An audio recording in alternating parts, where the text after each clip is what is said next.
Hey, this is Tim, and this is the Getting Started with Quantum Komposer introduction video. Thanks for checking it out. Here's what you will see when you open the AUM session with the Quantum Komposer devices inside. You'll need to own Mosaic and AUM to open and use this session.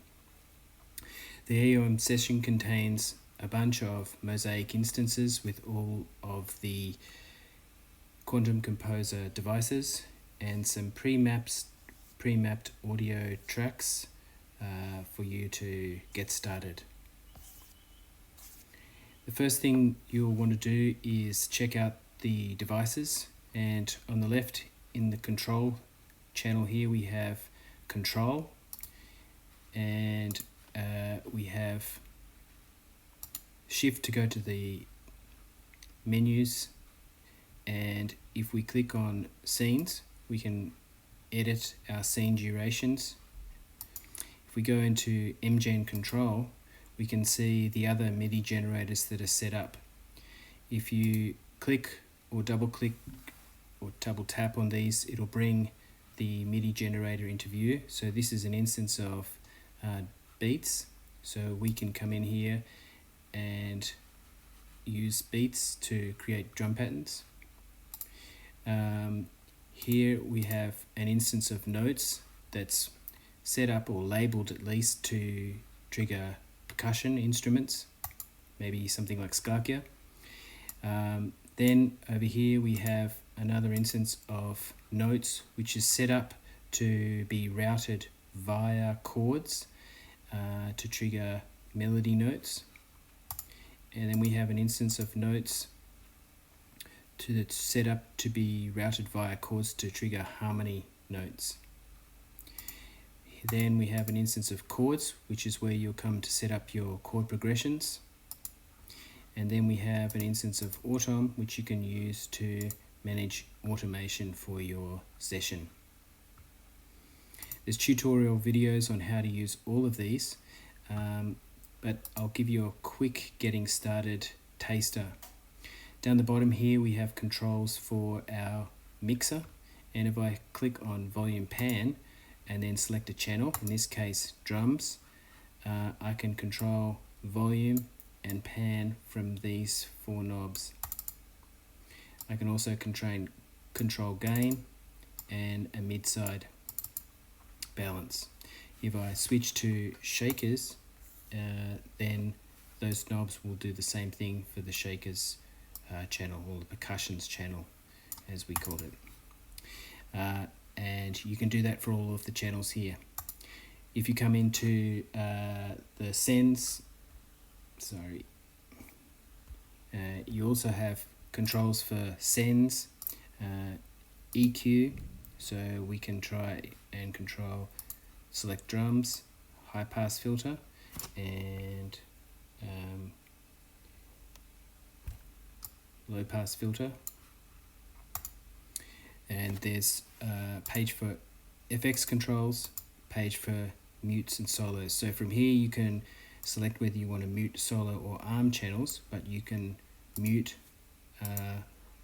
or solo or arm any of your 16 channels from this page. Then next you'll want to set up an instrument channel so you can trigger something. So let's go into all channels. You can see that there are set up here with some drums, percussions, a bass, lead, pads and ARP channels.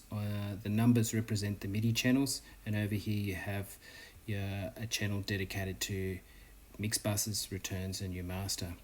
All of these are set up to use specific templates.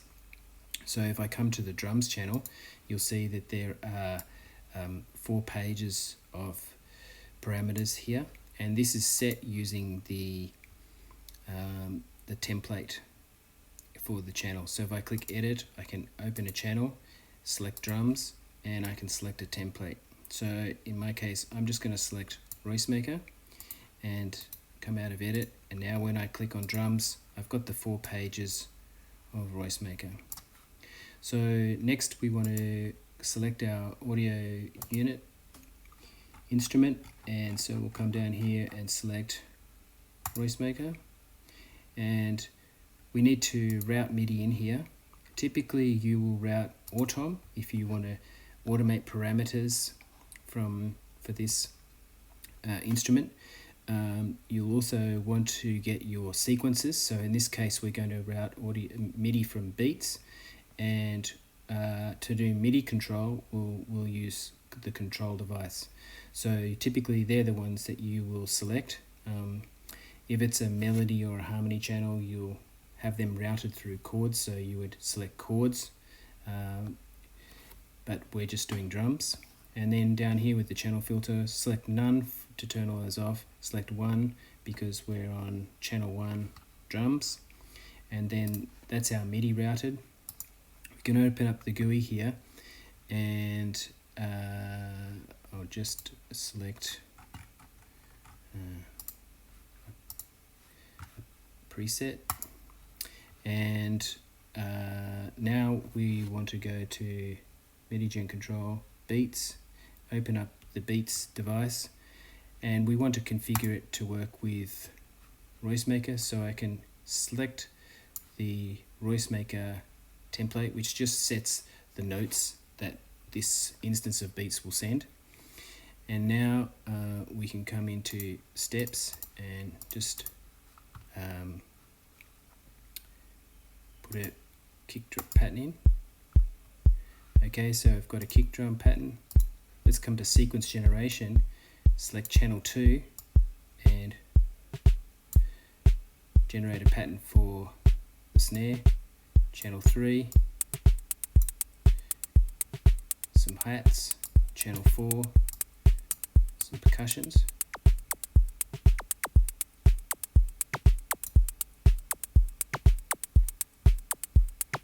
And we're on our way.